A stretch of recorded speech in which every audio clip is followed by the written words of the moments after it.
Hello guys, and welcome to your worst nightmare. But enough about me. Let's get on to this next episode, which actually, speaking of nightmare, is the last episode in this series of best games. I know, right? But basically, it just means I've run out of games to talk about over these last couple of years that I've played. But no fear, because I will be continuing to do loads of more videos talking about games and all sorts of things. So let's dive into that slippery wet hole and go straight into our first game, shall we? So, ooh, we have something a bit different here. We have a computer. Oh my God. Yeah, so to kind of mix it up a little bit, I thought I would introduce a PC game. Or as you can see, this is on a Mac because getting geeky, I have a virtual machine and I can play Windows games on there as well, so I get the best of both. Anyway, so yeah, here I have Command & Conquer Remastered Collection.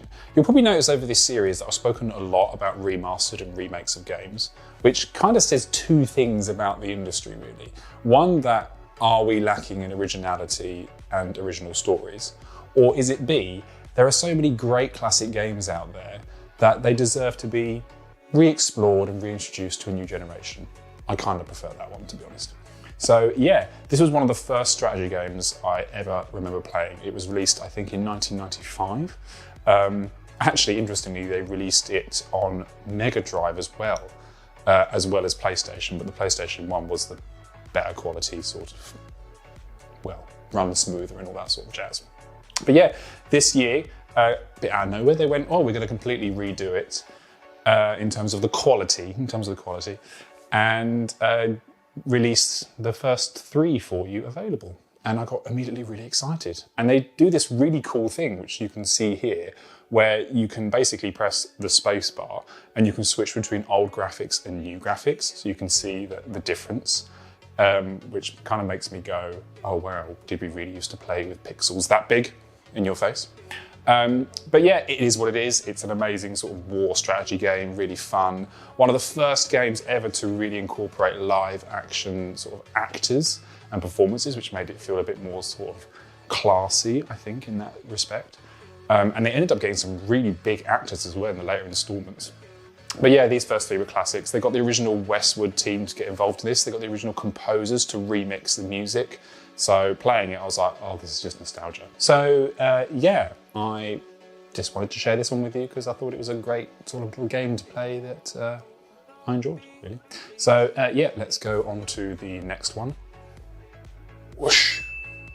Ah, yeah, I know, right? I know. So speaking of Mega Drive, Sega Genesis, if any of you are old school gamers, Streets of Rage was one of the best ever, most classic beat-em-ups that was released.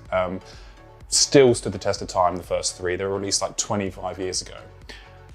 Amazingly, a studio came along, quite a small gaming independent studio, went, we're going to make number 4. And suddenly the fan base went, oh my God, this is incredible. And as soon as I heard, I got so excited and I was like, oh my God, when are they going to release this game? And I was counting down every single month. Because this was a game I used to play with my brothers and things when we were younger, when we were kids, and, you know, didn't influence at all in violence or anything, you know. I mean, my criminal record, it might have got a bit hazy, but anyway. So yeah, here's number 4, and it was available across all sorts of platforms, hence I'm showing it on here. I ended up getting it on Xbox because that was what my brother had, and we ended up playing it addictively pretty much nearly every day over lockdown and in the pandemic. But I also played it on Nintendo Switch as well, so there you go, you can technically say I've introduced a Nintendo Switch game there. And also on PlayStation and other things as well. And I must say, this was the most played game I've did of 2020 because it's just so easy and just beautiful to play. But yeah, I want to talk about that a bit more actually, like the level designs, the combat system, it just was so beautifully done. The music was incredible. They even got original composers to come back and get involved and redo tracks. The combat style was so quick and the bosses were great, and yeah, I could just play it. Just play it. It's a fun game to play with people, either online, play with your mates in your room, get drunk, do, you know, all sorts of crazy things, jump out a window and have fun, go around on the beach, and then play some more of this. So yeah, there you go, Streets of Rage 4. But it was actually recently, I think, voted one of the best games of the year because it was just so simple and just so great, and a classic TD 2D platformer. And sometimes that's what we need in a game. We just need something simple, you know what I mean? So, yeah. Right, let's go for our last game, shall we? So,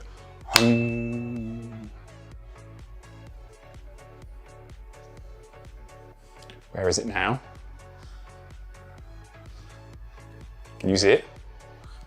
Hello? Hello? Can any of you see it?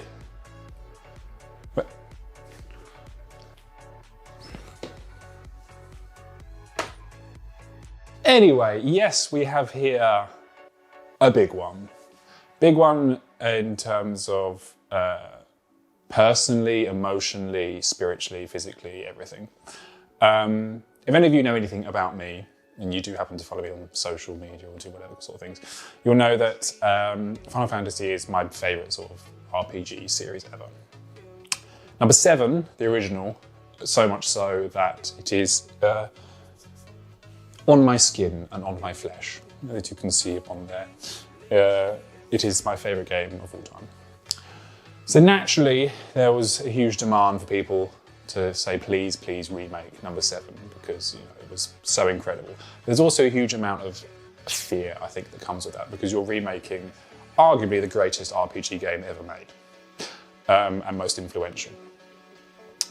Particularly for me, I got incredibly nervous because the original is just such a classic and it's perfect as it is. So to do a remake, I was always just very, very nervous, and particularly, even with the combat system, because the recent Final Fantasy combat systems are not what they used to be in terms of classic. They're okay, but the old combat systems, I think, stand the test of time. What's interesting about this with the combat system is they sort of combined new and old. So they did it all sort of fast action, fast pace, hack and slash, but you simply press X and it pauses everything. So it gives you time to do the active time battle system almost, where you can take your time to choose what you want to do and target certain things and switch between your characters. So I was like, okay, they kept that. And most importantly, they kept the materia system and the equipment system. And I was like, thank God. Now, let's get straight to the facts that this isn't a full remake of the game. It is a fraction of the original. So much so that it's literally based purely on the first, I would say, couple of hours of the first disc of the original. The original had 3 discs. So this isn't even the first full disc or, first third of the game. It's probably about 10%. Mainly because the world is so big, I suppose, that they just wanted to really focus on getting Midgar and the city correct, because it is a massive, huge city. And actually, I quite liked that. I quite liked the fact that that's what gave it something different. You got a chance to explore the city and to go around and to do lots of side quests and things. I felt that a lot of some of the side quests were really cool and fun. Other ones got a bit too sort of typical cheesy anime style. But you look at the original and there were cheesy elements in it, I suppose.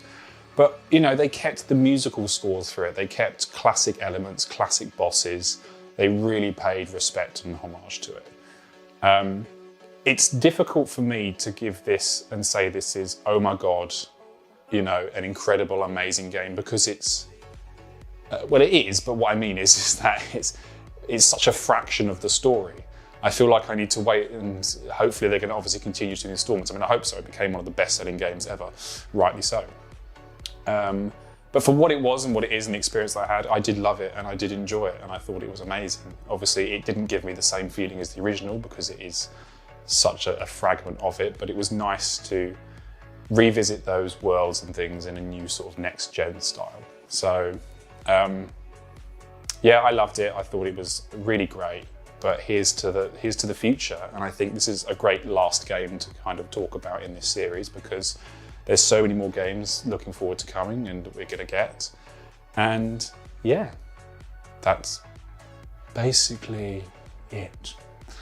So yeah, thank you so much for listening to me talk absolute rubbish over these little series of 4 episodes.